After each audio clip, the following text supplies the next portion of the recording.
And it talks about Albert Einstein. Albert Einstein made a statement. He says that I'm not interested in the phenomenon or that phenomenon. Einstein had said earlier in his life, I want to know the thoughts of God. The rest are mere details. But as he lay there dying in the Princeton hospital, he must have understood that these were secrets that God was clearly keen to hang on to. You know what the secret is? Love. Love. Love.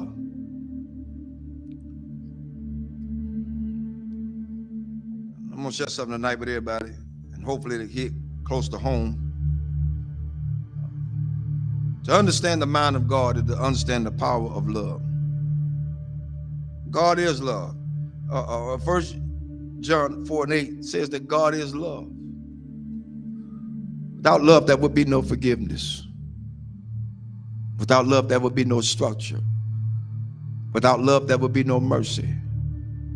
Without love, there would be no kindness. Without love, everything else would go completely out the window. I learned this week. Took some people to let me know that I was still hurting. And I'm gonna let everybody know tonight. This is my reality. Not to slight anybody. A lot of things that I know I hadn't always done right, hadn't been right. But I had an incident this week to wake me up real good.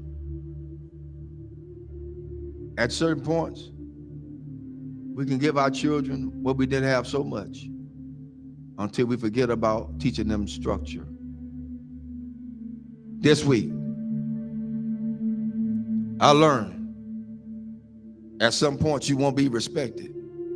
And that's for everybody.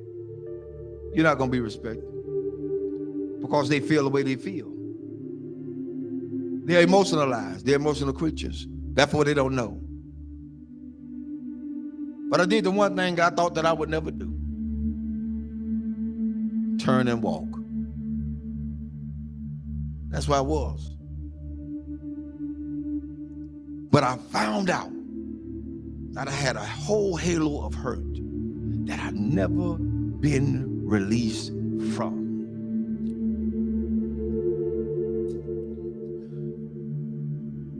My respect factor has never really been known because I never got it.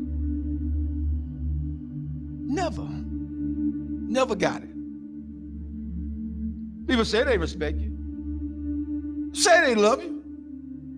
Where is it?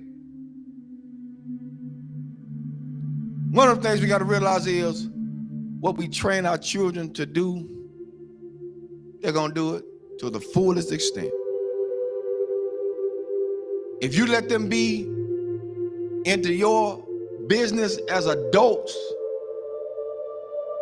then they're going to have all rights and privileges to say what they want to say, not knowing the outcome of what could be. But I learned something. Even though I went through all that hurt and I'm still hurting, that's all right. I don't mind it. I'm going to go through this thing. I'm going to go through it. Because at this point, I don't owe nobody nothing. I owe God himself. For me, I did what I needed to do and walked away. I did what I had to do and walk away. And it ain't easy. It ain't easy trying to do right and you still get damaged. It ain't easy. God help me tonight. It is not easy. It is not easy to be in a place and feel like you're trapped. Because even when you do good, evil is always present.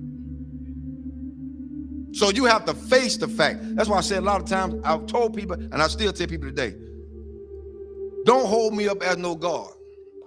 Because I'm going to fall. And I'm going to make you fall. Don't hold me as no God. I'm going to make some decisions that folk just are not going to like. I'm going to turn over some chairs and some tables that people are not going to even be able to imagine that, whoa, the Reverend did that. Oh, yes, because I'm human. I'm human. I'm human. One thing I learned from all this is that you don't have to stay where you're not welcome. Thirdly, I ain't studying nothing nobody say. I came in this world alone. I'm gonna die alone. So you got to stand for yourself. I'm teaching my children that now, and I'm teaching them that from a distance right now. Because what could have happened didn't. And I love all of them. I love everybody.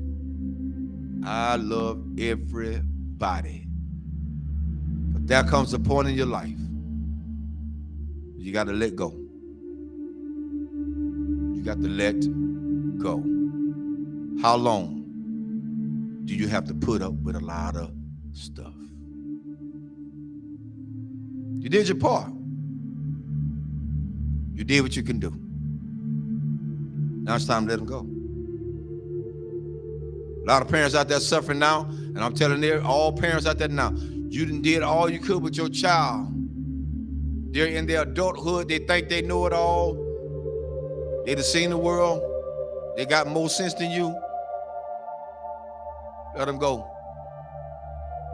Release them in the Lord's hand. If you get in the way, you get in the way of God's hand. Get out the way. Because whatever God got for them, that's what he's going to get. Well, that's how it is. Children shouldn't be involved in the parents' business. Amen. I'll say it again. Children should not be involved in their parents' business. Whatever go on between those two, that's their problem. Not the children. But the children are affected by it. But guess what? It's up to those parents to sit the children down and talk to them together, not apart. Together. Together. You want to stop a whole lot of confusion?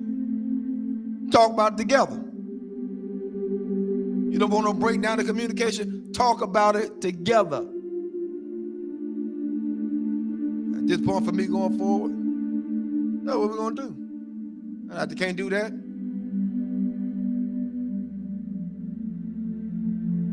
I ain't playing with them. There's a lot you can do. And God help me. I'm strong as an ox. But the Lord is a protector and a shield from everything. And Lord help me, I got the scars to prove it. Cried many a days. But I ain't got to cry no more. My mind's made up.